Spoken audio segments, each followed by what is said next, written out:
let's stop giving our talent to firms and environments that don't support us. If the environment isn't conducive and a woman doesn't feel like she's being developed, it's just time to leave. Either go off on their own or find a firm that does support women lawyers.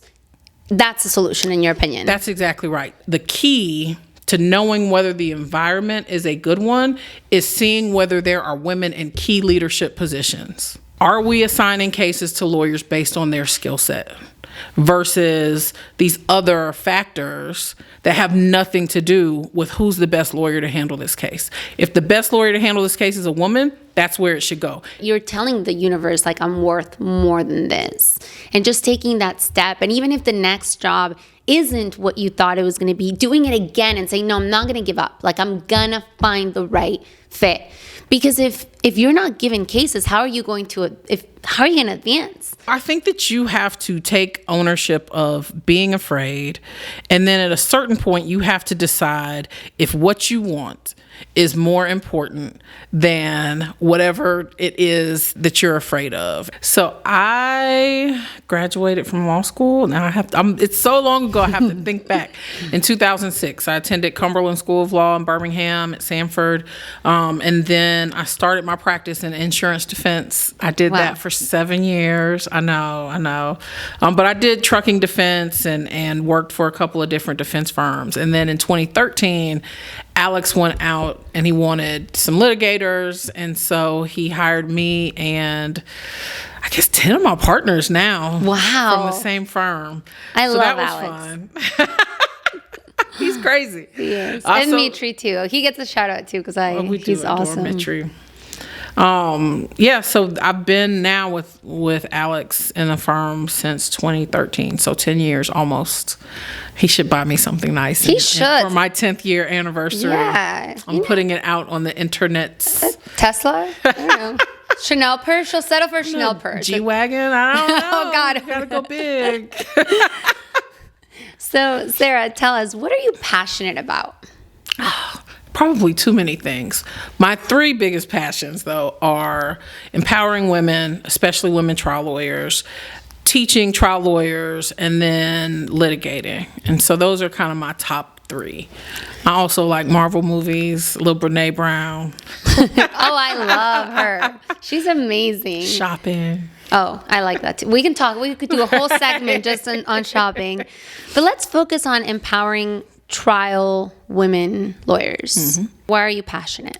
I teach at Cumberland where I attended. I teach trial advocacy. And so at this point, more women are in law school than men. Yes, which is crazy. It's insane. But what's worse is, like, so many times I have such talented students and then they'll get out into practice and they just disappear. And so over the years, I've just seen so many talented women go from, law school and being ready to go and kick ass, and then they disappear. Or they get relegated to positions where they're not trying cases.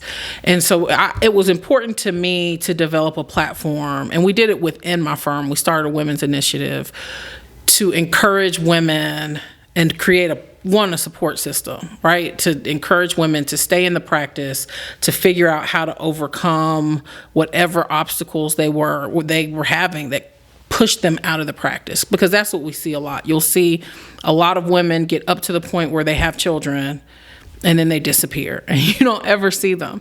And so I just think that our clients are missing out on so much talent because the practice has not adapted to the fact that more women are coming into the industry than ever before. So what do you think happens? Women have children and then they just give up on their dreams, or?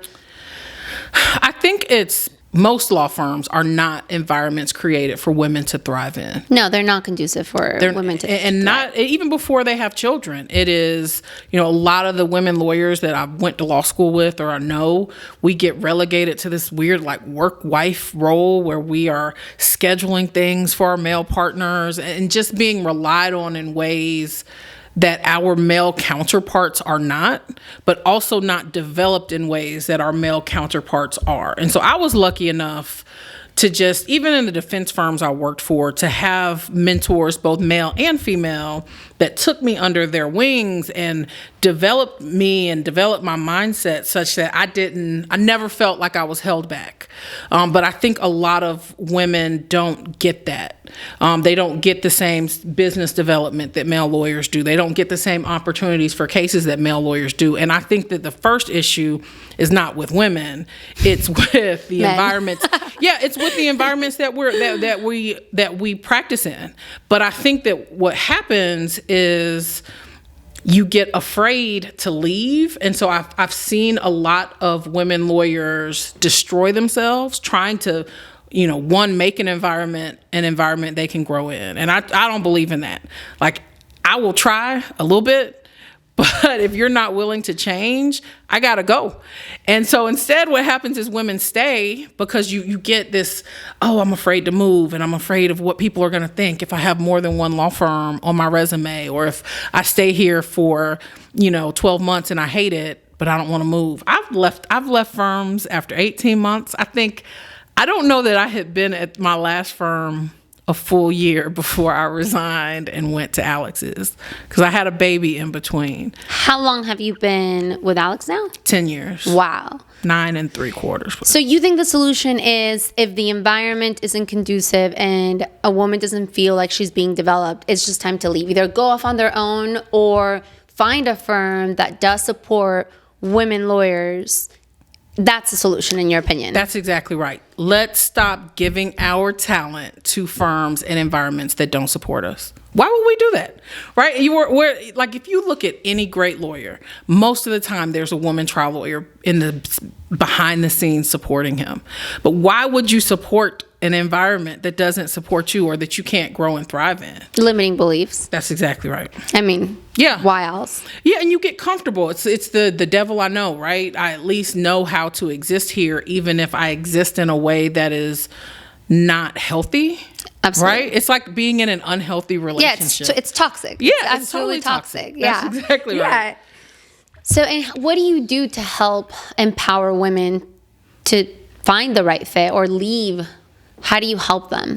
So what I have been doing are a series of thought leadership videos that tackle issues like fear. And the other problem is there are issues that occur in law firms, but no one talks about them. Like what? Like not getting case assignments because you have a baby.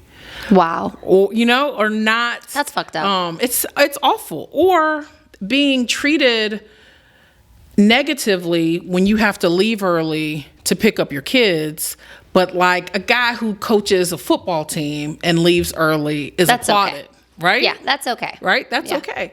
Or just, one thing that has come up a lot is, well, I'm going to assign this case to this guy because he has a family to take care of and you're a single woman. And so you don't need those types of cases. If we're talking about true equity, right, the cases should go to the best trial lawyer. Absolutely. Right? That was one of the things that was really important to me when I was managing. Are we assigning cases to lawyers based on their skill set versus these other factors that have nothing to do with who's the best lawyer to handle this case? If the best lawyer to handle this case is a woman, that's where it should go, irrespective of how many kids this dude has, right? I didn't choose for his wife to not work. That's their business, right? Right. And so, could you imagine a woman saying, hey, I need to be assigned this case because I'm having a baby? Right? Folks would be like, well, that's your decision to have that baby, right? Yeah. It's odd that it works in the reverse, but no one ever talks about it because you'll have a couple of women at this firm and a couple of women at that firm.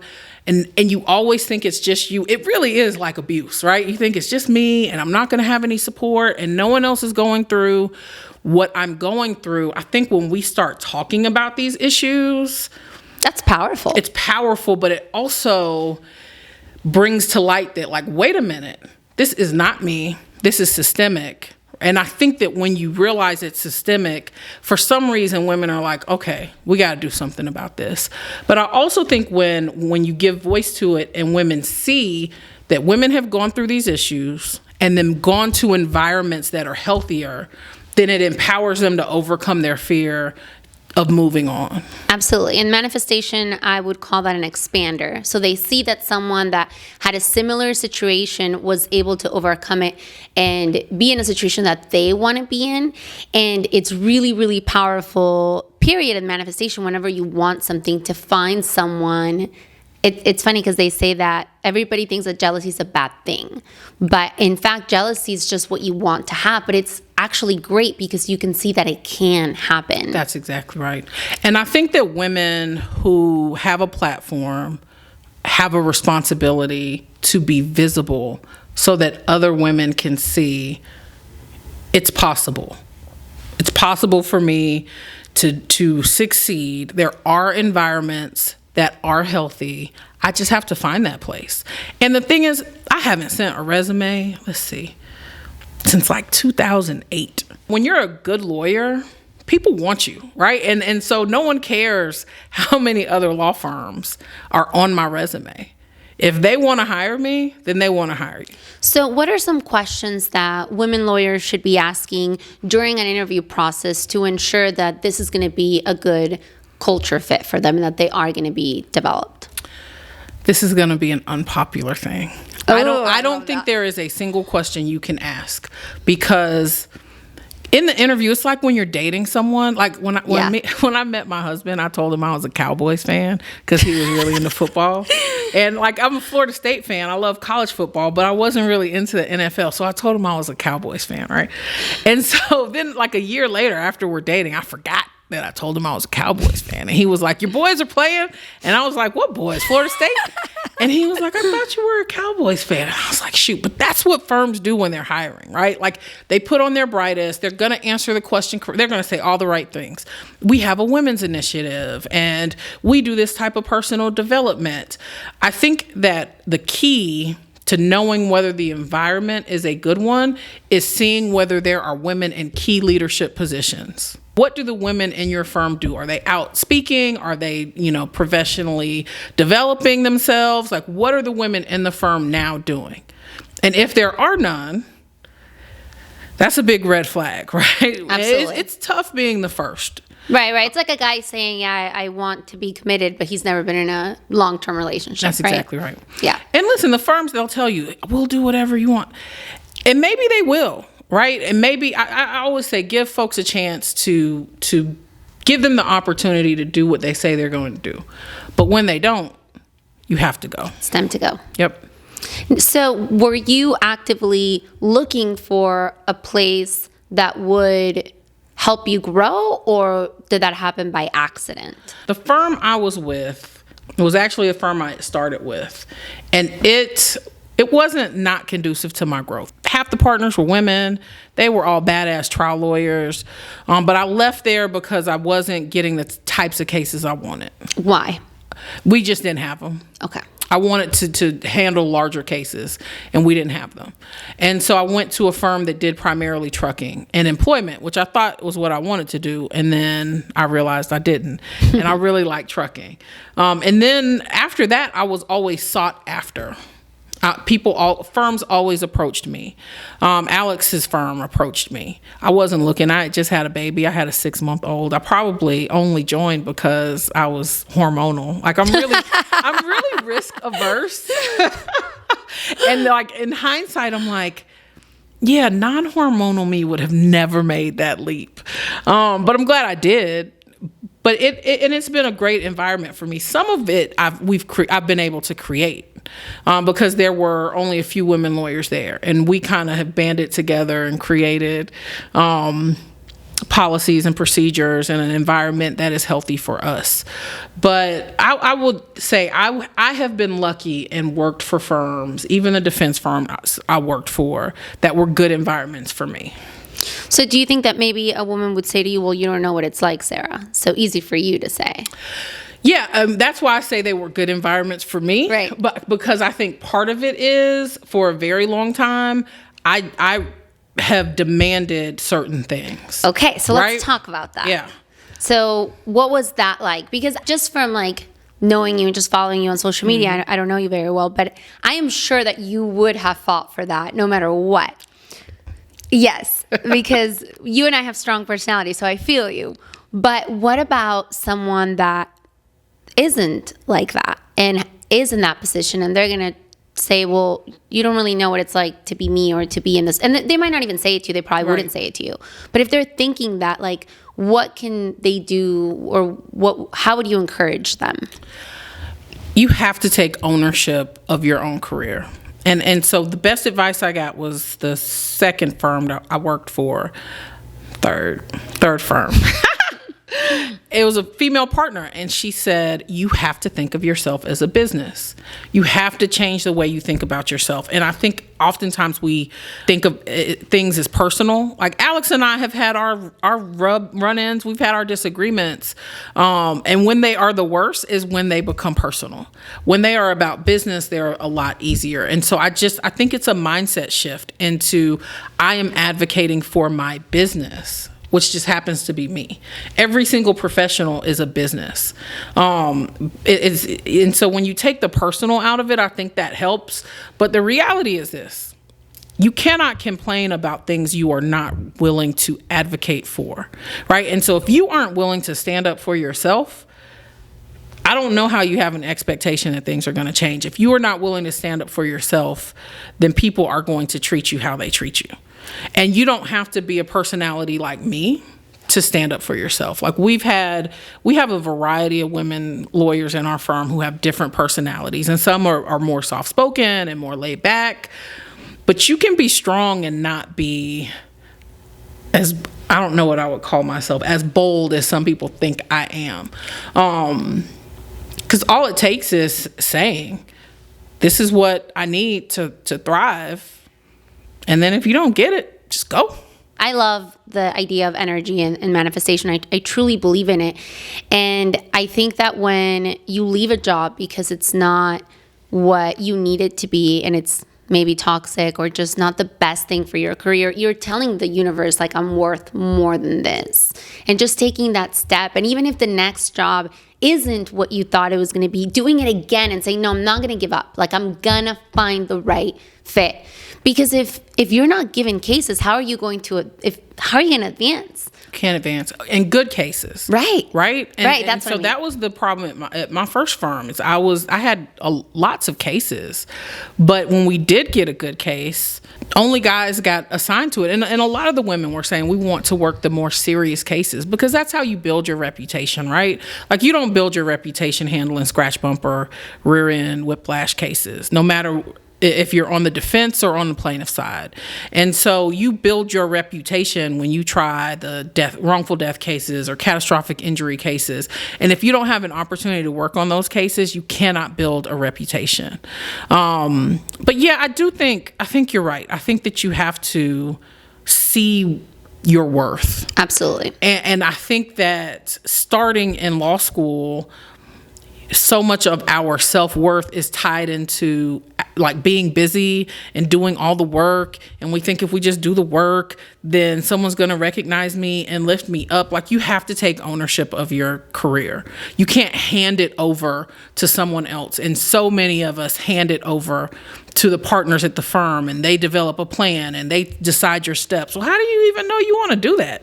You know, like, maybe you don't even want to be a partner, right? Like, what is it that you want to do? You have to figure that out for yourself. So I've said this before on this podcast. I think that women employees, in my professional opinion, and I've been managing people for 19 years now, are better employees than men.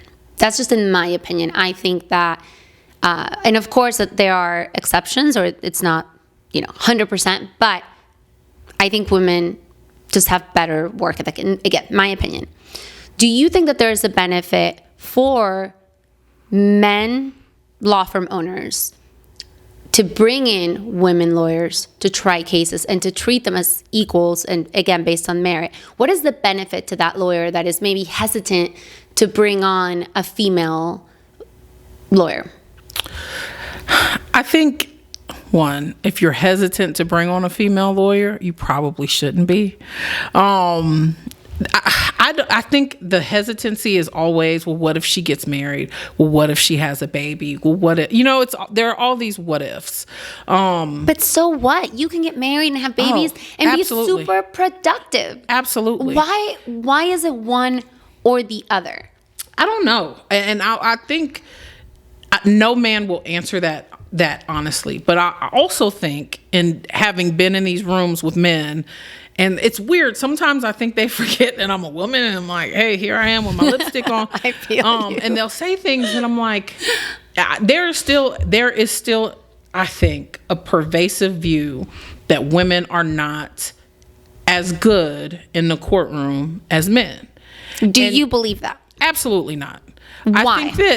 I think that there are good trial lawyers of every race, gender, sexual orientation, right? I think the problem with our industry is that for so long, men have been upheld as the superstar trial lawyers, and so many of our organizations perpetuate that stereotype. And so that's why I'm also so passionate about being in front of women and being vocal and being visible, because women have to see other women doing the work, but also men need to see it too, right? Men need to see women getting the verdicts and getting the credit for it, because I think a lot of the work gets done by women and a lot of men get the credit for it. If in 2022 you are grappling with adding women lawyers to your firm, you need to examine what your problem is, right? I think it's always what can women do? What can women do? It's at a certain point, we're not the problem. No, and that's the thing. And I do feel that this is an industry that is kind of late in the game in some ways, with the Me Too movement and everything. And I think it all ties in, because there is a lot of sexual harassment. We could do a whole other episode on that. I posted the other day about some of the experiences I've had at conferences, and I had women I've never met asking me for my cell phone number and calling me to tell me about their experiences. And I think it just all goes together, and I'm hopeful that this newer generation is going to change the way that things are in the space. But do you think it's all interconnected? I think there is a lot more pervasive gender discrimination than we talk about. And that, I think, is what prevents women from advancing in this industry. What I do love that I'm seeing lately are women are going, wait a minute, I can market myself, right? I can go get the money myself. I can get the cases myself. I can do this myself. Why do I need to tie myself to you? And I just think that that's important. I love seeing marketing businesses that are led by women. I think that's important too. Yeah. For the vendors that we're working with to also be, women led. And so at the end of the day, I would hope that men will come along, but I think we can't wait. Why are we waiting for them to figure it out? Oh, we're not. I'm not. I will say, I think you are. I feel like there's a shift, right? Do you feel that? I feel like Yes. there's a shift in the industry. And so if you are not figuring out how to make your law firm environment safe and one that women can grow and thrive in, I just think you're going to get left behind. I think the same thing with people of color. I just don't think people are interested in hiring firms that don't reflect them anymore. And that's just my 2 cents. So we'll see. So let's talk about women marketing themselves. For example, out of all of our PI clients, we don't have one single law firm that is just woman owned. Mm-hmm. I do have some that are partners, a husband and wife.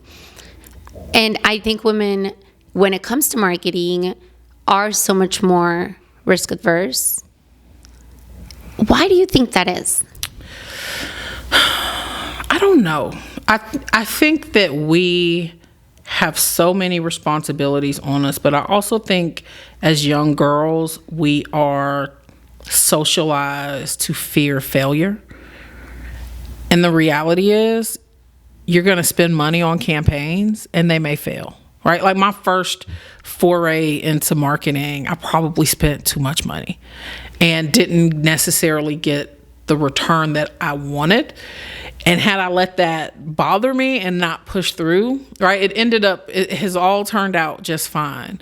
But I think that, like, you think about how we treat little girls. Like, I remember having friends who it was like, you got your hair done, go outside and play, but don't mess up your dress and don't mess up your hair and don't, like, we can never just like try things out. And sometimes when it comes to marketing, right, you have to make a decision and then you don't know for sure how it's going to turn out until you do it.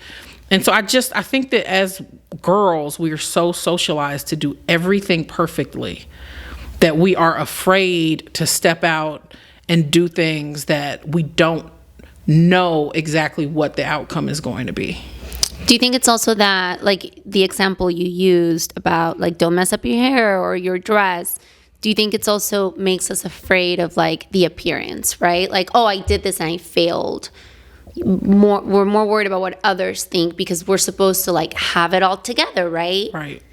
And I remember that many years ago, I read a book that really resonated with me because basically they had done all these studies and they found that the difference between people that succeeded financially versus people that didn't was that the people that succeeded didn't let fear get in the way. Right. And I think that's like literally the key to life, though. Being scared and doing it anyway. How do you do that, though?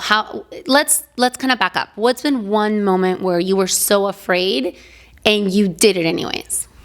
When I joined the firm. I mean, I had a 6-month-old. I'm the primary breadwinner in my house, and I went from a guaranteed salary and insurance benefits and my cell phone paid for to our setup, which is eat what you kill. And it was essentially betting on myself that this gamble would pay off because I had the skill to make it happen, but it could have failed miserably, right? And then and there's no cushion for me, right? My family there's no rich uncle. I feel you. You know what I mean? I unfortunately I do. Yeah, and so that's why I say, like, I know I would not have done it had I not still been under the influence of like postpartum hormones. But do you think maybe it was also having a daughter that you were like, because I know my daughter impacted me in me going back to work. I had been a stay-at-home mom up until the time that she was around 1. And it really made me, because I first had 2 boys, then I had her. And she made me reflect on my life way more than the boys. Because then I said, okay, I'm going to cry. What do I want to teach her? Right. So do you think that impacted you? So that has impacted me marketing and the marketing that I do. I think for me, like the first time I dropped her off at daycare at 6 weeks, because I only had 6 weeks of maternity leave. Yeah, that's also bullshit. Right. And I drove to work and I sat in the parking lot and I cried for like an hour. And then it was like, always having to schedule stuff and being worried about, whether I was going to be in trouble for not being in the office. And I do think that part of it was it's expensive having a kid, but 2, like I wanted the flexibility to be there for her whenever I wanted to be. And so that was really my motivation when I initially left, is like, I need a schedule that is more flexible. Like I need to be in control of when I work and how I work. And then as she got older, like she has a desk in my office. She thinks she owns Alex's penthouse. Like his daughters were up there once and she was like, why are those girls in my room? And I was like, no, their dad owns this place. Those are Alex's daughters. And she was like, oh, this is when she was little. But like, it's important for me for her to be comfortable in these spaces. And so she used to travel to conferences with me. She's in my office all the time. When we're hosting competitions, she's at the courthouse with me. She's on campus with me. She sees me teaching. Like sometimes she'll critique my students. She's like, that's not how you do an opening statement. No. She like the other day she was at practice and she said, hey, can you please tell them they were really boring? No. They need to. Yeah. And so, but I want her, I feel like for some of the fear is not being comfortable in certain environments. Like, I'm a first generation lawyer, right? And there are some people who are like, they just own the space. Like, think about John Given's sons. Oh my Keith God. Given's sons, John and Chase. And like John they've been are coming to these things since they were like Yeah. kids, right? And so they roll in and they're like, what's up? I think it's so important for our daughters to see us in the roles that we're in, because I know I feel so sorry for whoever her partner is. Sometimes I feel bad for her teachers. Like, I have a preamble speech for every beginning of the school year, and I'm like, listen, she's very direct. She's not rude. She may say some things that are different from most kids, but she's just my kid. She sounds like my type of person. Oh, dude, she's hilarious. But I think part of it is she has seen me in these roles, and so I don't worry about her advocating for herself. But wait, I thought that having children was like a liability. But it's actually helping you because you want her to see these things. So that's right. And this is like where I'm just like blown away, because my children motivate me to do better. Right. So the fact that men look at it like, oh, she might get married, she might get pregnant. Yeah. So what? I think that we have to say to ourselves, what do I want? Right? What do I want for my life? And does this place fit that? And I think for all women, motherhood is different. So for me, it is continuing to do these things, and I make my life fit. I hired somebody to decorate my Christmas tree, right? I don't have time for that. Oh, you know what I mean? I have all sorts of help, Sarah. Yeah, there are certain things I don't have time for. And I think the reality is you cannot do everything. No. And so I think that a lot of these male law firms look at their wives, law firm owners, they look at their wives and think, well, there's no way you can be this type of woman and this type of woman. And they take that decision away from you, essentially. But if it's based on merit, then you wouldn't have to worry about that. I think it all just comes back to that. If it's based on merit. Right? Because if they're performing, then it's none of your business how the household stuff is getting taken care of. None of your business. Well, the other thing is, the reality is you cannot have a rigid, you're here at 7:30 and that's just, is that your life? No. And I think I really do think that that's a thing of the past, period. Like, we have employees, men, that the wife also works. So sometimes they have to go pick up the kid from daycare, and they have to, hey, my kid's sick today. I'm going to have my camera off. And we're like, okay, like, as long as you're performing at the end of the day, I don't care what time you work, how you do it. It's none of my business.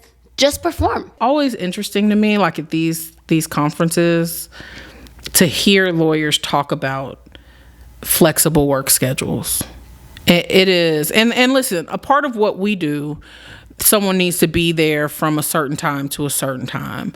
But when it comes to what I do as a lawyer, like there's so much flexibility. I don't know what the hesitancy is.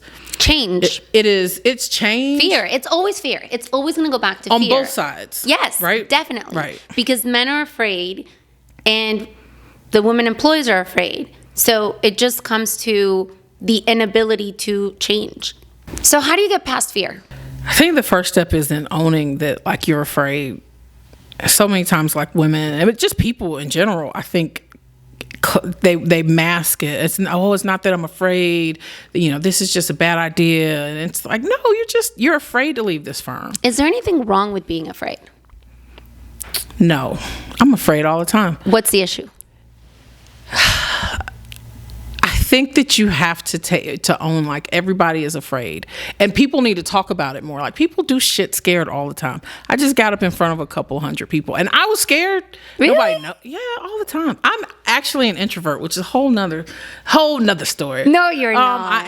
Really? I swear. I'm about to go in my room and, like, decompress for 3 hours. That is true. I tried to get you to go out last night and you wouldn't. Yeah. I have to, like, recharge my stores. I feel you.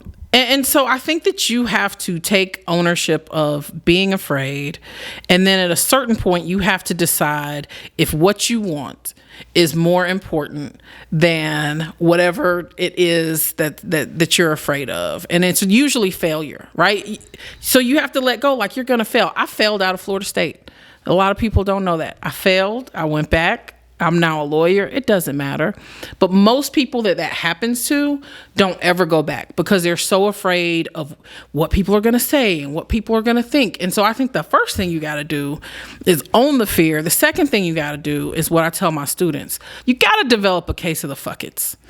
Right. So when I joined Alex's firm, his commercials were so bad back then. There was like one where he was like jumping off of a building in like a squirrel suit or something. I think we have it on our YouTube channel. They were awful. And people were like, why in the world are you going to work for him? He doesn't try cases. His cases are shitty.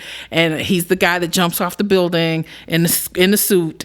And, you know, one of our conversations were the commercials have to get better. But I just, in our conversation with him, I was like, you know what?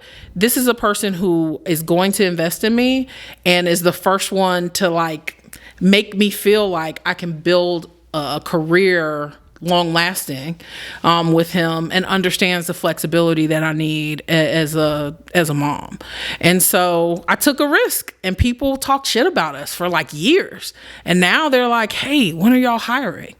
You know? And so you got to develop a case of the fuck it's. Like, and that prevented me from marketing myself for a long time. I was like, I'm plus size and Alex is the guy and I'm kind of introverted and what are people going to say? And other firms don't do this, right?